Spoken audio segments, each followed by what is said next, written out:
Kayo po ba mga bossing ko isa sa mga mananaya? May ituturo po ako na isa sa mga technique upang sa ganon kayo ay swertihin, manalo ng malaking halagang pera, or kaya kapag labis-labis ang swerte, kayo po'y maka-jackpot pa. Subukan nyo po ito sa pamamagitan ng isang dahon ng oregano.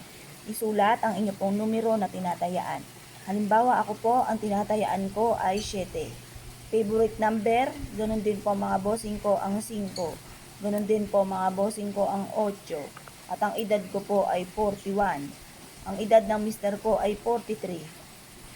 Ang edad ng anak kong panganay na lamang ay 18. Yan. Ngayon pa mga bossing, 1, 2, 3, 4, 5, 6. 6 na numero. Tapos sabihin nyo po dito, mananalo ako ng jackpot. Yan. Ngayon pa mga bossing, ito na. Ang gawin nyo po mga bossing ko, ito yung ating sinindihan mga bossing ko na may dahon ng laurel. Yan, ganyanin po natin yan.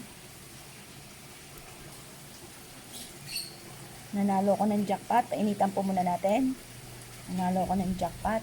Lahat ng mga pangarap ko ay matutupad. Nanalo ko ng jackpot. Yan. Kapag ano na po siya, yung parang na ganyan na, yung lantutay, ilalagay nyo po ito mga bossing ko sa inyo pong pitaka. Ito pa mga bossing ko ang inyo pong pitaka. Yan. Tapos, ilalagay po natin to. Bit-bitin kahit saan tayo magtungo at susundan ka ng swerte. Proven po ito na napakaswerte basta't ikaw ay naniniwala. Ngayon pa mga bossing, pagtapos nyo po siyang gantunin, tapos siya ilagay sa inyo pong pitaka. Bago nyo siya ilagay sa inyong pitaka, ibilad nyo muna ito hanggang alas 8 ng umaga sa may silangan. At mapapasin ninyo na lagi naman kayong iaadya nito kung saan lagi kayo ay suswertihin. Huwag nyo kakalimutan po ito mga bossing. Pwede nyo rin po isulat dito yung amount na matagal mo nang pinapangarap. Alam ba, gusto ko magkaroon ng 5 million. Yan, walang imposible. Makakamtan nyo po yan lalo na kung kayo masipag, matyaga, at hindi nakakalimot magdasal. Proven po ito mga bossing ko na napakaswerte. Ayan, siksik-liglig at umaapaw at maraming blessing ang darating mga bossing.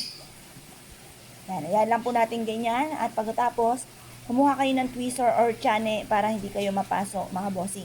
Mas mainam na lahat po ito ay mapapalutay-tay mo natin. Yung ganyan po magiging itsura.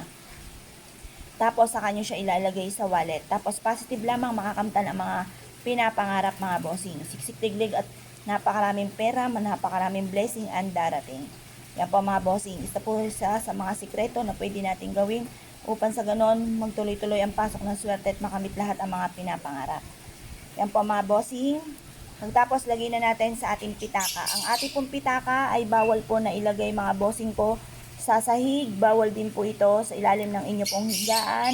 Bawal po ito mga bossing ko sa mga mabababa. Dapat ito ay sa matataas nyo nilalagay para masilip kayo na maka-attract ng swerte lalo na sa pera.